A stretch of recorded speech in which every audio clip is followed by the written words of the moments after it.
¿Me escuchan? Ahí está. Buenas noches a todos, ¿cómo están? ¿Cómo están?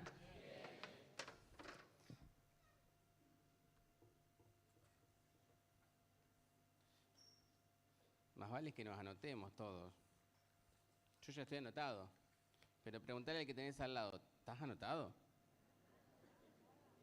Si te dijo que sí, hacele un, bueno, está bien, y si te dijo que no, lo dejo a tu criterio. Esta noche vamos a hablar de un tema que nos pasa a todos, que es la desesperación. ¿Sí? ¿Cuántos son desesperados? Yo soy re desesperado, yo quiero todo ya. Pero no de esa desesperación de la que yo quiero, de la que yo estoy ansioso, sino de cuando te ocurren cosas complicadas y estás en desesperación. Y no sabes para dónde correr, y no sabes qué hacer, y no sabes qué puerta tocar. ¿Qué haces en el día de la desesperación? Así titulé mi mensaje. Vamos al libro de Segunda de Crónicas 5:18.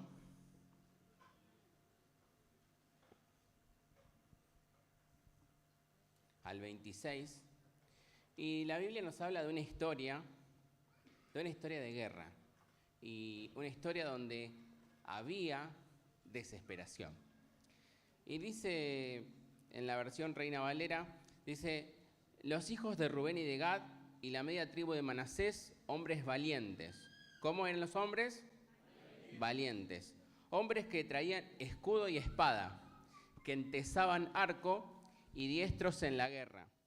Eran 44.760 que salían a la batalla. Pónganle que eran 40.000 personas, ¿sí?, que salían a la batalla. Estos tuvieron guerra contra los agarenos y Getur, Nafis y Nodab, y fueron ayudados contra ellos, y los agarenos y todos los que con ellos estaban se rindieron en sus manos, porque clamaron a Dios en la guerra y les fue favorable. Y les fue favorable, porque esperaron en él, y tomaron sus ganados, 50.000 camellos, 250.000 ovejas y 2.000 asnos y 100.000 personas. Tomaron 100.000 personas de los prisioneros, ¿sí? Y cayeron muchos muertos porque la guerra era de Dios. ¿De quién era la guerra?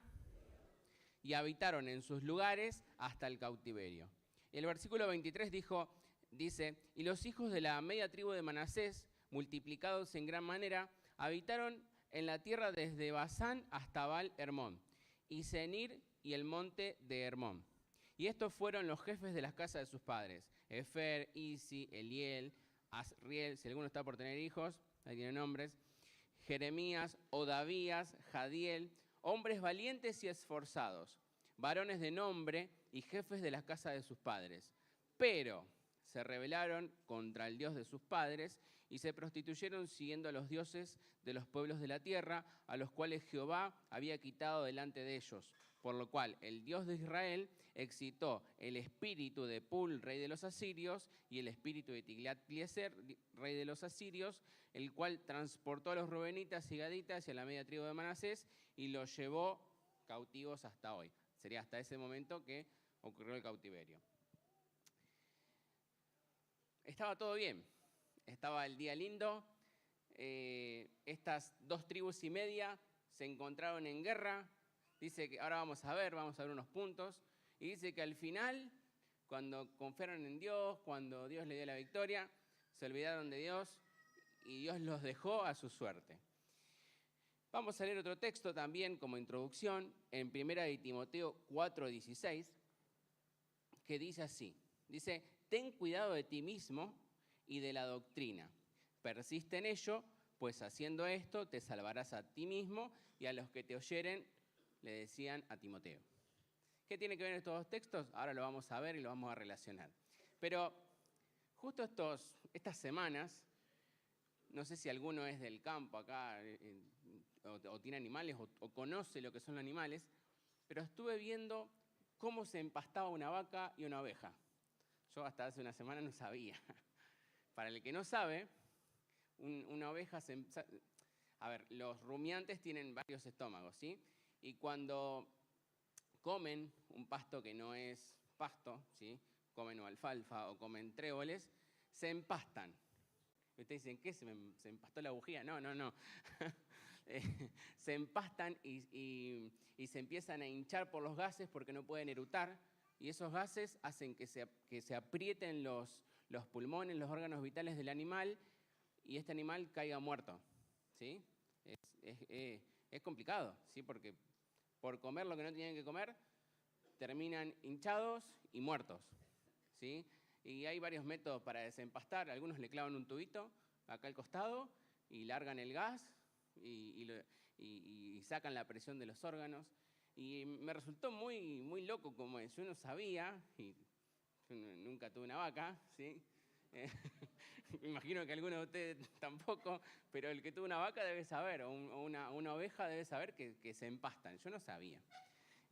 La cuestión es que me llevaba a memoria del pasaje de Timoteo, que dice, ten cuidado de la doctrina. Y ahora vamos a ver un poquito, ¿sí? Le decían que tenga cuidado de su sistema de creencias, de qué se estaba alimentando. Tu sistema de creencias va a depender de cómo vas a actuar en medio de la situación de conflicto. Tu sistema de creencias es el que te va a salir, el que te va a disparar tu reacción cuando estés en guerra. Mi pregunta hoy es, ¿tu sistema de creencias se está basando en un reel de Instagram? ¿Se está basando en una noticia de la televisión? ¿Tu sistema de creencias se está basando en lo que te contaron de Dios o lo que conoces de Dios? ¿Qué estás comiendo en estos días? ¿Sí? No te quiero tratar de vaca ni de oveja, pero ¿qué estás comiendo? Dios nos trató de ovejas. ¿Pero qué estás comiendo? ¿Lo que parece pasto? Porque parecía que para los rumiantes es fácil equivocarse entre pasto y entre alfalfa o tréboles. Parece pasto, pero no es. ¿De qué te estás alimentando este tiempo? ¿De lo que parece la sana doctrina? ¿O lo que dice un predicador por YouTube?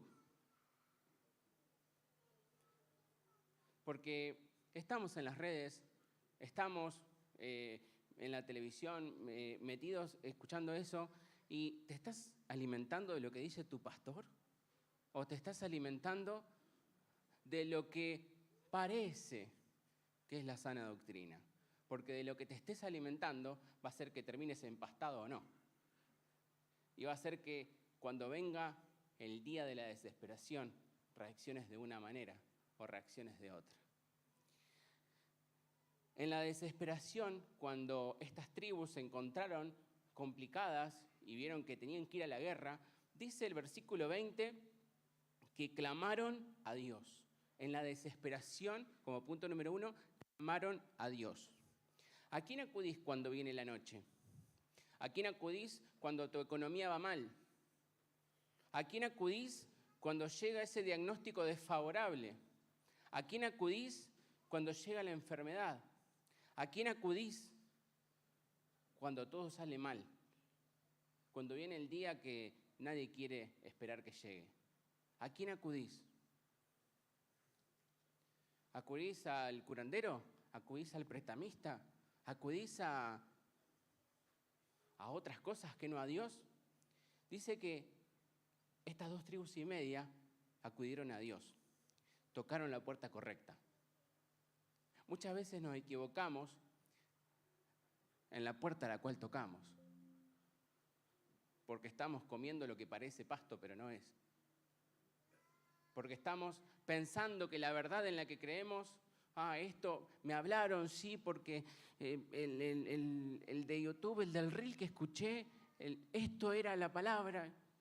¿Estás leyendo la palabra?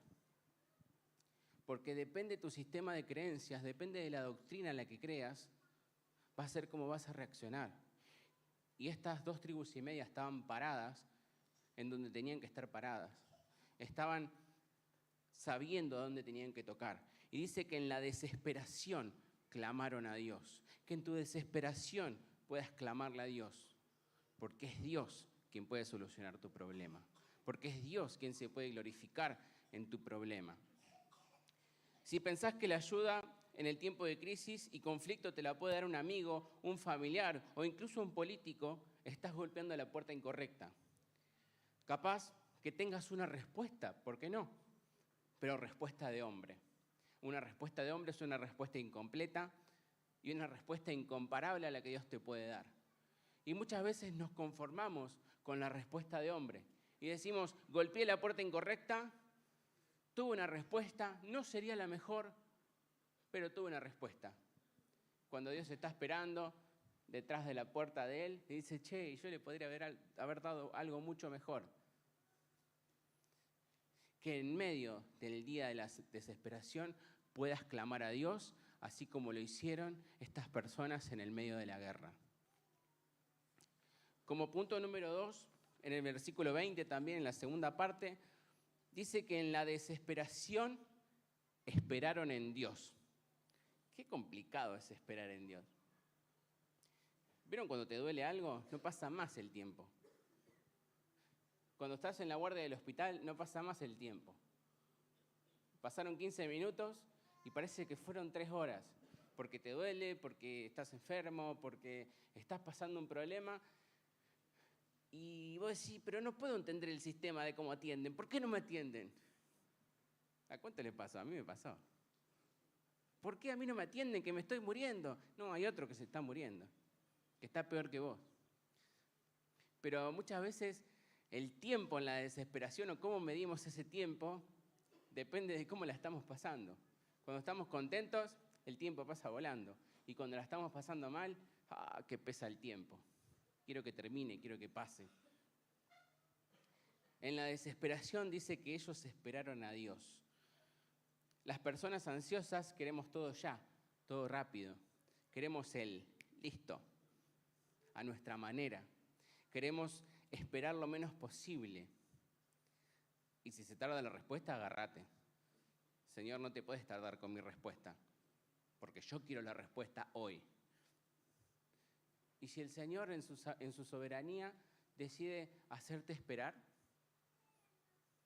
¿te vas a enojar con Dios porque te hace esperar? En el Salmos 42:5 dice, ¿por qué te abates, oh alma mía, y te turbas dentro de mí? Espera en Dios, porque aún he de alabarle, salvación mía y Dios mío. Dice, espera en Dios, porque aún he de alabarle. Tenga que esperar lo que tenga que esperar. Qué feo es esperar. Qué feo, a mí no me gusta. No me gusta para nada. No me gusta esperar. No me gusta, y me enojo. Y si voy a hacer un trámite y tengo que esperar y tengo que hacer... No me gusta. Y me enojo. Y capaz que a vos te pasa igual, porque querés todo ya. Es normal que quieras todo ya. Pero los tiempos de Dios no son los nuestros. Y Él muchas veces tiene que trabajar con nuestra paciencia, con nuestra ansiedad. Que tenga que trabajar con nuestros tocs. Señor, apúrate. Solucioname esto ya, por favor.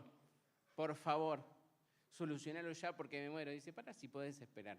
Quiero trabajar algo en vos. Qué feo ser ansioso. Yo estoy comiendo y ya levanto los platos antes de que termine de comer Jessy. Es verdad. A veces me reta porque no hago sobremesa. No, es que... Pero bueno, algunos somos así. Capaz que algunos se sintieron identificados, ¿eh? Veo una ropa para poner en lavarropa y la pongo. No, espera que se llene. No, hay que lavarla. Eso es ser ansioso. Pero muchas veces en la desesperación no esperamos en Dios. Y Dios te dice, no, pará, espera que se llene el lavarropa y ponelo después. No, Señor, no, ya, porque ya hay que hacerlo. Pará, tranquilo. Ellos en la desesperación esperaron a Dios. Imagínate que estaban en el medio de la batalla. Y dice que llevaron 100.000 personas cautivas. Y dice que muchos murieron en batalla. Vamos a sacar una simple cuenta. Eran más o menos 40.000, 45.000 los del pueblo de Dios. Y si cada uno mató a uno, mataron unos 40, 50.000 personas. Y si llevaron 100.000 personas cautivas, había unas 150.000 personas. Eso quiere decir que los doblaban en 3-1 en la guerra. ¿Sí? Simple cuenta.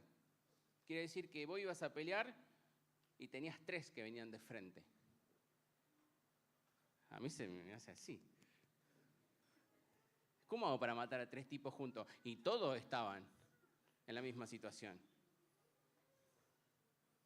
¿Cómo hacer para matar a 3 personas juntas? Imposible. Quisiera tener a uno de los que peleó acá al lado mío hoy. Che, ¿y cómo fue el tema? ¿Y cómo hiciste a esperar en Dios cuando te estaban tirando espadazos? Y capaz que te sentís así hoy acá. Y viniste a la reunión y decís, yo siento que me están clavando espadas por todos lados. Siento que yo solo estoy solo contra el mundo, solo contra 3. Que me triplican en cantidad. Que no puedo avanzar con esta situación. Estoy desesperado y necesito que Dios actúe ya. Y ellos dicen que esperaron en Dios, en medio de la desesperación. El otro día estaba haciendo, algunos saben, estaba haciendo dulce de leche casero. ¿Sí? Nunca hice dulce de leche casero en mi vida. Adivinen cuántas horas estuve revolviendo. Estuve como 3 horas revolviendo. Sí, me hice 2 litros de leche. Estuve 3 horas, sí, así con... ¿Y yo qué hice? Antes de empezar dije, listo, esto en un ratito está. Quería ver el dulce de leche. 3 horas revolviendo. Mi inconsciente quería que el dulce de leche esté en 15 minutos. ¿Pero por qué seguía? Porque sabía que al final iba a conseguir dulce de leche. ¿Sí? Es un simple ejemplo, pero muchas veces queremos las cosas ya. Pero cuando aprendemos a esperar y Dios trabaja con nuestra paciencia, sabemos que la victoria está en Dios y sabemos que Él se encarga de nuestra situación. Entonces esperemos en Dios. Sigamos haciendo dulce de leche. ¿Sí? Sigamos viniendo a la reunión, sigamos congregándonos. ¿Sí? Capaz que es un ejemplo medio tonto, pero capaz que te pueda servir para entender lo que significa. ¿Por qué muchas veces no esperamos en Dios y confiamos en sus procesos? Si conocemos lo que nos espera al final, sabemos que Dios nos da la victoria. Yo seguía esperando, revolviendo, porque sabía que en algún momento se iba a hacer dulce de leche, pero si no hubiera esperado, lo hubiera dejado por la mitad. Muchas veces no tenemos la victoria porque no esperamos en Dios. Porque a la mitad del proceso decimos, ya fue, me cansé. No voy más a la iglesia porque Él no me contesta, porque me hace esperar.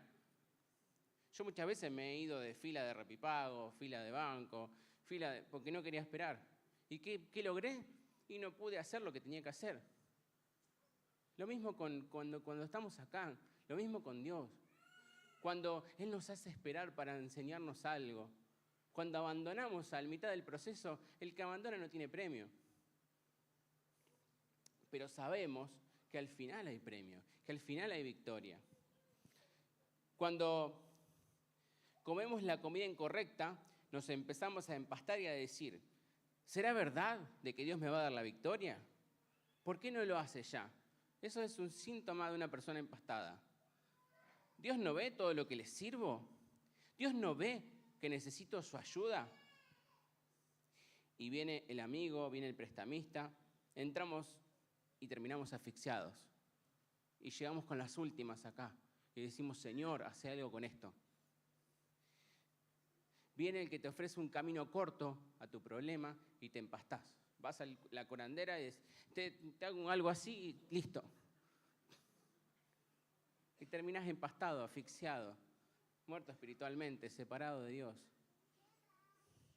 Ellos en la desesperación esperaron en Dios. Y te animo en esta noche que en la desesperación esperes en Dios. ¿Es fácil? No, pero imposible tampoco. Y en el versículo 22, como punto número 3, dice, en la desesperación entendieron que la guerra era de Dios. Como recién dije, sacando simples números, dice que los enfrentaban 3-1. ¿Cómo sabés si una guerra es tuya o es de Dios?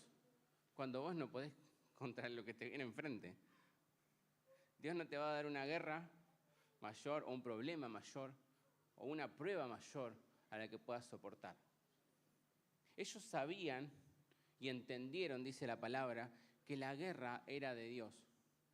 En medio de la desesperación, si viene contra vos un enemigo que vos no podés enfrentarlo, es porque ese enemigo no lo tenés que enfrentar vos, se tiene que encargar el Señor de eso. Cuando la guerra es más grande de lo que vos podés enfrentar, es porque la guerra no es tuya, es de alguien más grande. Muchas veces queremos enfrentar esas guerras y terminamos destruidos. Muchas veces queremos ir a pelear esas guerras y no se las dejamos en manos de Dios y terminamos hechos pedazos. Muchas veces queremos hacer el trabajo de Dios. Muchas veces queremos mandar sobre nuestras vidas. Es más, queremos aconsejar a Dios sobre lo que tiene que hacer con mi vida. Y le decimos, ¿por qué, Señor, no me sacás de este problema y me pones en tal lugar? ¿Por qué no me haces esto? Pará. Parece que no estamos entendiendo los roles. Dios es el que tiene que mandar sobre mi vida. Y cuando Él manda sobre mi vida, todo lo demás se arregla. Todo lo demás se soluciona. Pero cuando nosotros queremos darle órdenes a Dios, ahí se complica la cosa. Ellos entendieron que la guerra era de Dios. Cuando hacemos esto, dejamos que Dios se glorifique en nuestra vida y Él se lleve la gloria. En la desesperación entendieron que la guerra era de Dios. Que hoy en medio de tu situación puedas entender que la guerra es de Dios. Que en medio de esta enfermedad que vos trajiste, en medio de esa familia destruida que trajiste para que oremos, en medio de toda situación que puedas haber venido, que digas, Señor, esta guerra es tuya, yo no la puedo pelear. Y descanses en Dios.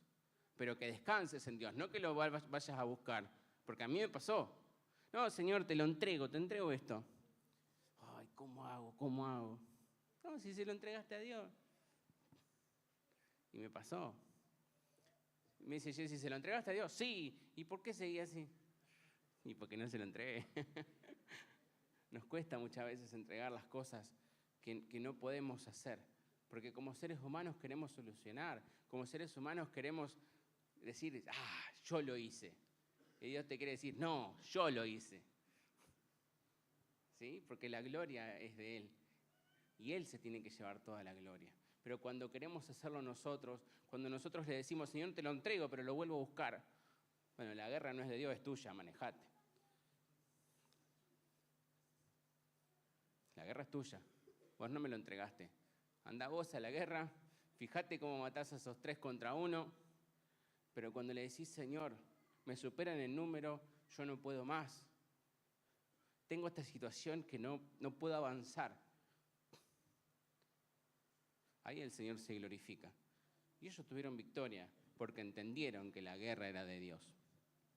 Y en el versículo 25 al 26 dice que ellos se olvidaron. Después de que le dio la guerra, después de que le dio la victoria, después de que tuvieron esa guerra que ganaron y que incluso si ustedes se fijan en los números y que no le vamos a entrar en detalle, dice que cada uno prácticamente se quedó con 3 ovejas. ¿Sí? Pasaron de 3 enemigos a 3 ovejas cada uno. Terrible. Más los burros, más todas las cosas que se quedaron. Hoy, el otro día estaba leyendo en el diario que se afanaron, que se robaron una oveja o una vaca de por acá, 800.000 pesos. ¿Sí?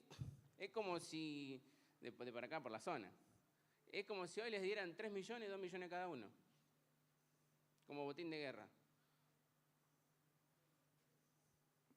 No es poca plata, pero es equivalente a eso.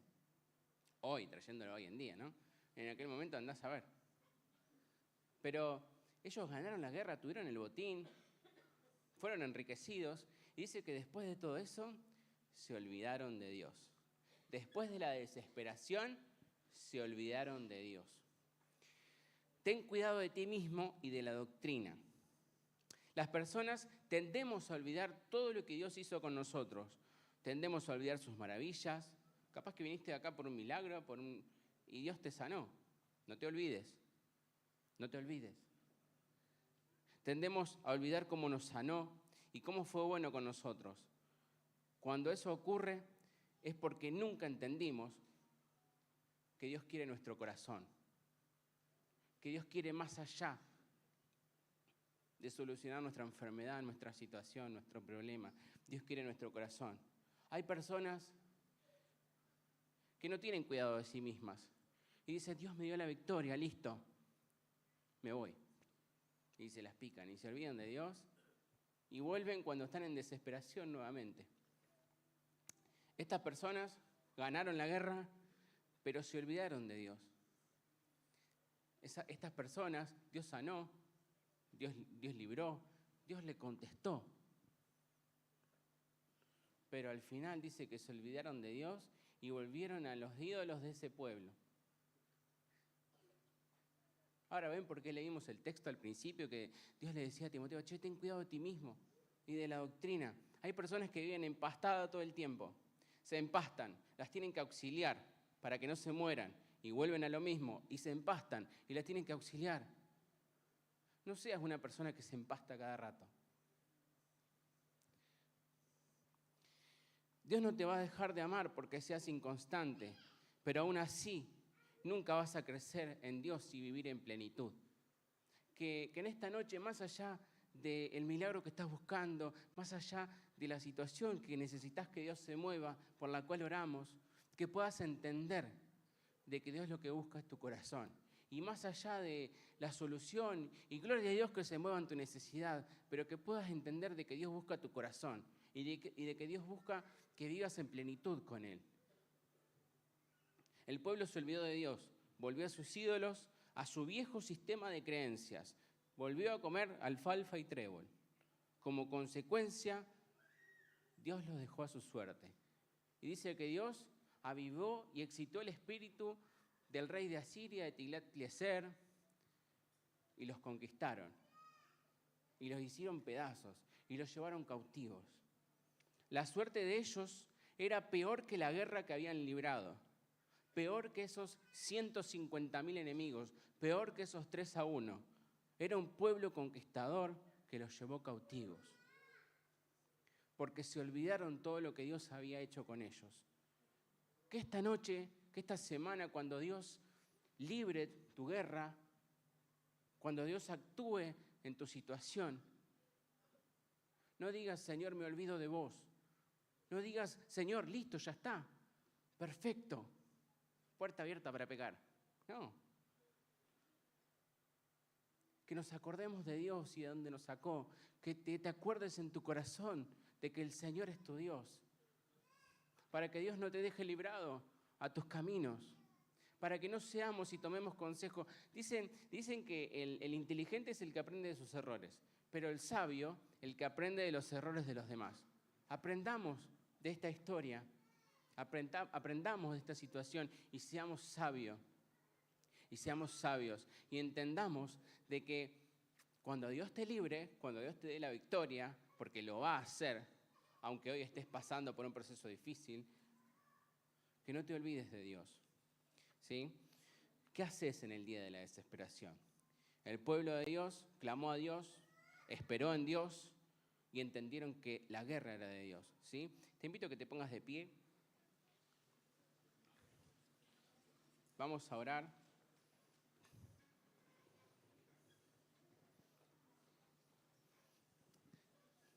Que puedas entender, que podamos entender que toda guerra es de Dios, que esperemos en Dios y que clames a Dios para que Él te libre. Y lo va a hacer. Espíritu Santo, Señor, en esta noche queremos honrar tu presencia, papá. Queremos, Señor, aprender sabiduría. Queremos, Espíritu Santo, que tú, Señor, te glorifiques en la situación de cada hermano en esta noche, Señor. Esta es una reunión de milagros, Señor, y tú haces milagros, Señor. Señor, en esta noche queremos clamar a ti, Señor, por la situación, Señor, que vino cada persona, Señor. En esta noche queremos, Espíritu Santo, esperar en ti, Señor. Espíritu de Dios, que si alguno vino con una guerra que no puede librar, que entienda que la guerra es tuya, Señor. Espíritu de Dios, en esta noche queremos, Señor Jesús, que tú te glorifiques en nuestra situación, que tú te glorifiques en nuestra vida, que tú te glorifiques, Señor, en esta guerra, Señor, que muchos hermanos están pasando en este momento, Señor. Sabemos, Señor Jesús, que tú das la victoria y que tuya es la victoria, Señor. En esta noche queremos orar, clamar, pedir, Señor Jesús, por cada hermano, por cada familia, por cada casa, Señor, por cada hogar, papá. En esta noche queremos clamarte y queremos pedirte, Señor. En esta noche queremos aprender de ti, Señor, y que tú te encargues de cada situación, Señor. Señor, que si alguno vino con estos problemas, Señor, que si alguno vino que no da más, Señor, que tú puedas encargarte de su situación, Señor. Pero por sobre todas las cosas, entender de que tú, Señor, eres quien libra nuestras batallas, Señor. Pero por sobre todas las cosas, entender en nuestro corazón y decirle a nuestro corazón que no se olvide de las maravillas del Señor. Espíritu Santo, en esta noche queremos glorificarte, Señor.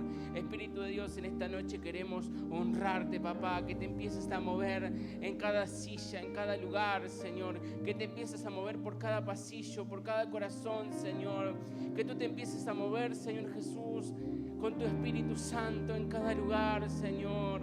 Espíritu Santo, que esta palabra comience a edificar cada vida, Señor, que comience a sanar cada corazón, Señor, que comience a traer entendimiento, Señor, sobre lo que cada persona está pasando, Señor, que esta palabra comience a traer sabiduría a cada corazón, Señor, que puedan saber cómo actuar en esta semana, en este mes, Señor, que puedan entender de que esperar en ti no es en vano, de que esperar en ti, Señor, trae fruto, de que esperar en ti no es tiempo perdido, Señor. Que puedan entender, Espíritu Santo, que clamándote a ti, Señor, tú libras nuestras batallas, Señor. Que podamos entender, Espíritu Santo, que la guerra es tuya. Que podamos entender, Señor, que la guerra te pertenece. Que podamos entender, Señor, que lo que no podemos afrontar, Señor, tú te encargas, papá. Espíritu Santo, en esta noche a ti te clamamos, Señor. Gracias, Señor. Amén.